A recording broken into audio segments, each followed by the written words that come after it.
भगवान व्यास देव जी के द्वारा दी हुई प्रतिस्मृति विद्या जब अर्जुन को प्रदान करी, अर्जुन समस्त ब्रह्म ऋषियों की वंदना करके देवराज इंद्र की प्रसन्नता से ही दिव्यास्त्र प्राप्त होंगे ऐसी भावना से इंद्रकील पर्वत पर पहुंचे। वहां एक वृद्ध ब्रह्म ऋषि रूप में देवराज इंद्र ही बैठे थे। उनका तिष्ठ तिष्ठ, रुक जाओ, आगे मत जाओ, आगे अस्त्र शस्त्र ले जाने लायक देश नहीं है, यहाँ सब दिव्य सिद्धों का देश है। तुम अपना ये धनुष फेंक दो, ये तूणीर फेंक दो और सावधान होकर आगे जाओ। उन्होंने कहा नहीं, ये गांडीव धनुष परम पूजनीय परम पावन है, मैं इसे तो नहीं फेंक सकता हूँ। अगर इसे तुम फेंक दोगे तो जिस लोक का सुख चाहोगे वो सुख हम प्रदान करेंगे। नहीं, मुझे कोई लोक का सुख नहीं चाहिए, मैं जिस हेतु से जा रहा हूँ उसमें इस अस्त्र की आवश्यकता है। यहाँ एक संकेत मिलता है कि अगर आपने लक्ष्य बना लिया है उच्च कोटि का, भगवत प्राप्ति, भजन करना, धर्म से चलना, सत्य से चलना, तो आपकी परीक्षा होगी। उस मार्ग से हटाने के लिए प्रलोभन आएगा। आपको उस प्रलोभन में अपनी निष्ठा को नहीं छोड़ना है। अगर छोड़ दिया तो गए। भय भी आ सकता है, भयानक भय आ सकता है, पर अगर आप अपनी निष्ठा पे रहे तो भय केवल दिखावा होगा, आपको दुख नहीं दे सकता। प्रकट हो गए देवराज इंद्र और कहा, मैं कोई ब्रह्म ऋषि नहीं हूँ, मैं त्रिभुवनपति देवराज इंद्र हूँ। तुम अपनी निष्ठा में अचल रहे, क्या चाहते हो? तो कहा, मैं आपके द्वारा दिव्यास्त्र चाहता हूँ। वो तो तभी प्राप्त हो सकते हैं जब देवाधिदेव भगवान शंकर का दिव्यास्त्र तुम्हें प्राप्त हो, उनका साक्षात्कार हो, फिर हम समस्त लोकपाल अपने अपने दिव्यास्त्र आपको दे देंगे। अर्जुन ऐसा सुन ही रहे थे कि देवराज अंतर्धान हो गए। अब विचार किया कि मुझे प्रथम महादेव जी की आराधना करनी चाहिए। तपस्या के लिए दृढ़ निश्चय करके बड़ी उतावली के साथ चले और एक भयंकर कंटकाकीर्ण वन में पहुंचे, जहां समीप में सुंदर नदी प्रवाहित हो रही थी। हिमालय का शिखर है, पवित्र शीतल वायु चल रही है। उस स्थान के दर्शन करके मन में निश्चय हुआ कि यही भगवान शंकर की आराधना करेंगे। महातेजस्वी दृढ़ संकल्प वाले अर्जुन ने उस प्रदेश में तपस्या में संलग्न होने के लिए स्थान चयन किया और कुशा की लंगोटी लगाई। कुशा बहुत दुखद होता है, छू जाए तो त्वचा को चीर दे। लंगोटी लगाई और एक दंड समीप में रख लिया और अपने गांडीव धनुष और तूणीर को वृक्ष की डाल पे से टांग दिया और हाथ जोड़कर भगवान शंकर की स्तुति करके निरंतर भजन में लग गए। 1 मास तक 3 दिन 3 रात कुछ नहीं खाना, उसके बाद सूखा पत्ता लेकर के पाना। दूसरा मास 6 रात के बाद कोई फल ले लेना। तीसरा महीना 15 दिन 15 रात व्यतीत होने के बाद एक बार कुछ फल ले लेना। चौथे महीने में केवल जल पीकर रहना, फिर जल भी छोड़कर केवल वायु श्वास पर निरंतर महादेव जी के चिंतन में निमग्न। दोनों भुजाएं उठाए हुए, कोई सहारा नहीं, पैर के अंगूठे के अग्रभाग पर खड़े होकर के भगवान शिव के मंत्र का जप करते हुए आकाश की तरफ दृष्टि रखे हुए एकाग्रचित से उपासना कर रहे हैं।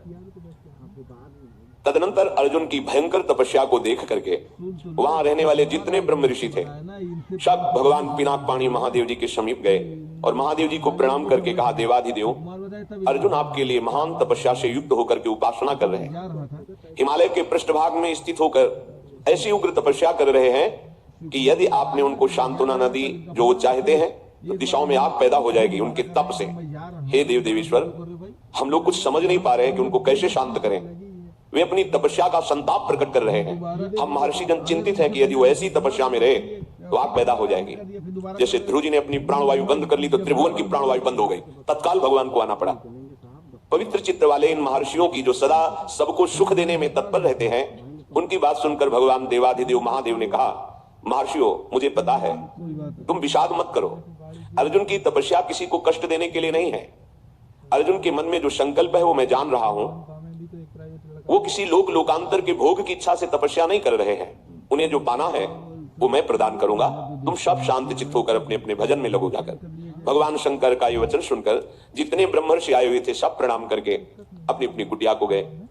उन महात्माओं के चले जाने के बाद सर्व पापहारी पिनाकपाणी देवाधिदेव भगवान शंकर किरात वेश धारण किया, दिव्य कांति, धनुष बाण धारण किए हुए, मृग चर्म धारण किए हुए, और भगवती उमा भी उसी भेष में साथ में, और साथ में उमा के साथ बहुत सी देवियां और महादेव जी के साथ उनके गण, और सब किरात वेश में। जे ही भगवान शिव इस वेश में वन में प्रवेश किए तो सारा वन शांत हो गया। खाग मृग पशु पंछी वायु जल सबका कोलाहल शांत हो गया, आवाज बंद। एक घुरघुराहट सुनाई दी उस अर्जुन को। आकाश दृष्टि करके मंत्र जप कर रहे थे, दृष्टि घुमाई तो देखा है कोई विशाल सुअर उनको मारने के लिए तीव्र गति से आ रहा है। तत्काल अर्जुन ने अपने गांडीव धनुष को उठाया और प्रत्यंचा चढ़ाकर टंकार की जिसकी ध्वनि उस शांत वन में गूंज गई। अर्जुन ने कहा, अय शुकर, मैं तपस्या में लगा हूं, किसी को कष्ट नहीं दे रहा हूं, फिर भी मुझे मारना पड़ेगा, क्योंकि तू बिना अपराध के मुझे मारने के लिए आ रहा है। सुदृढ़ धनुष वाले अर्जुन को प्रहार के लिए उद्यत देखकर किरात रूपधारी भगवान शिव ने सहसा रोका, अय वीर, इस शूकर को मैंने पहले शिकार रूप में निश्चित कर लिया है, तुम अपना बाण मत चला देना। परंतु अर्जुन ने किरात के वचन की अवहेलना करके तत्काल भयंकर बाण के द्वारा उस शूकर को बेध दिया। जैसे अर्जुन का बाण वैसे ही किरात वेशधारी भगवान शिव का बाण भी उसी जगह लगा। दोनों के छोड़े हुए बाण से सुवर्ण रूप त्याग करके मूक दानों विशाल पर्वत की तरह वो अपने असली स्वरूप में आकर प्राण त्याग कर गिर पड़ा। उसे अर्जुन को मारने के लिए भेजा गया था। जैसे बिजली की गड़गड़ाहट होती है, ऐसे आवाज करते हुए असुर अपने प्राणों को त्याग दिया। शत्रुनाशक अर्जुन उस तेजस्वी किरात को देखा जो कुछ दिव्य स्त्रियों से घिरे हुए थे। अर्जुन ने कहा, तुम कौन हो और यहां स्त्रियों के साथ क्यों घूम रहे हो? क्या आपको मालूम नहीं कि भयावह वन है? और क्या तुम्हें वन के सिद्धांत का भी ज्ञान नहीं है? जब मैंने लक्ष्य संधान कर दिया तो तुमने बाण क्यों मारा? ये मेरे पास आया था, मेरे को मारने के लिए आया था, मैंने इस पर बाण संधान किया, तो तुम मेरी वीरता का तिरस्कार करके इस पर बाण संधान क्यों किया? इसका उत्तर दो, नहीं तो मैं तुम्हें जीवित नहीं छोड़ूंगा। अर्जुन ने ऐसा किरात से कहा। ये मृगया का धर्म नहीं है जैसा आपने किया है। तुम पर्वत निवासी हो, उत्तर दो, नहीं तुम्हें जीवन से वंचित कर देता हूं अभी।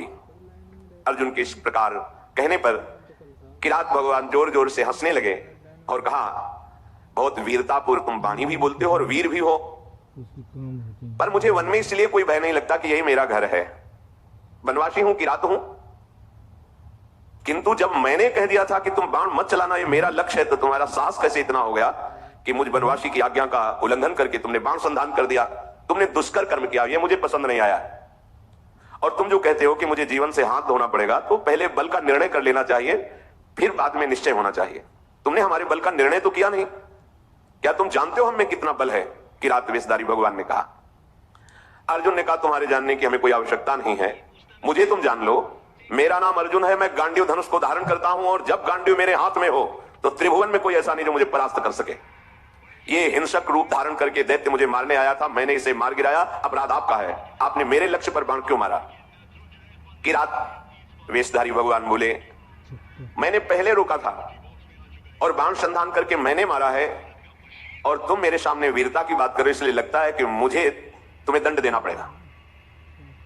अर्जुन ने कहा, ऐसा कौन है त्रिभुवन में जो मुझे दंड दे? हमें लगता है कि तुम्हें प्राणों से कोई प्यार नहीं है, तुम्हें प्राणों से हाथ धोना पड़ेगा। भगवान ने कहा, तुम्हें बल का घमंड है क्या? तुम दूसरों को निर्बल समझते हो क्या? हमें लगता है तुम्हें शक्ति का और बल का गर्व है, तो धैर्यपूर्वक हमारे सामने तुम अपना बल प्रदर्शन करो, मैं खड़ा हूं। पर जब मैं बाण छोड़ूंगा तो तुम खड़े नहीं रहोगे।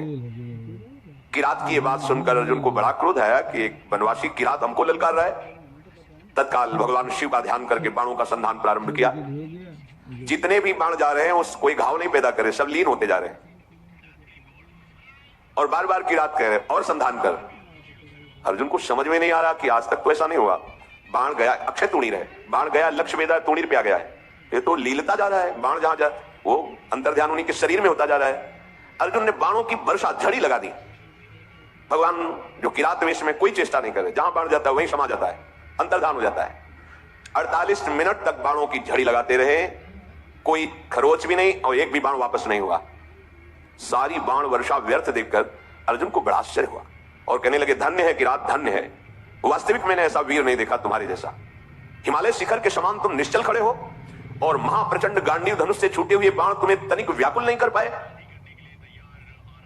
शास्त्रों बाण संधान किया पर तुम्हें खरोच नहीं हुई। एकमात्र मेरे आराध्य देव भगवान पिनाकपाणी शिव के सिवा कोई दूसरा ऐसा नहीं हो सकता कि जो हमारे गांडीव धनुष की चोट सह जाए बाणों की। और यदि तुम रुद्रदेव से भिन्न हो तो अब मैं जितने मंत्र जानता हूं, अस्त्र जानता हूं, सबका प्रयोग करके तुम्हें नष्ट कर दूंगा। अर्जुन ने जैसे आग्नेय अस्त्र मिले हुए थे, उन सब अस्त्रों का प्रयोग भगवान शिव पे किया। सैकड़ों दिव्य अस्त्रों का प्रयोग किया, पर सब अंतर जाकर के शांत हो जाते।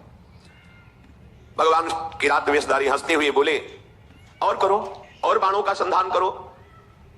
अर्जुन ने देखा तूणीर में एक भी बाण नहीं रह गया।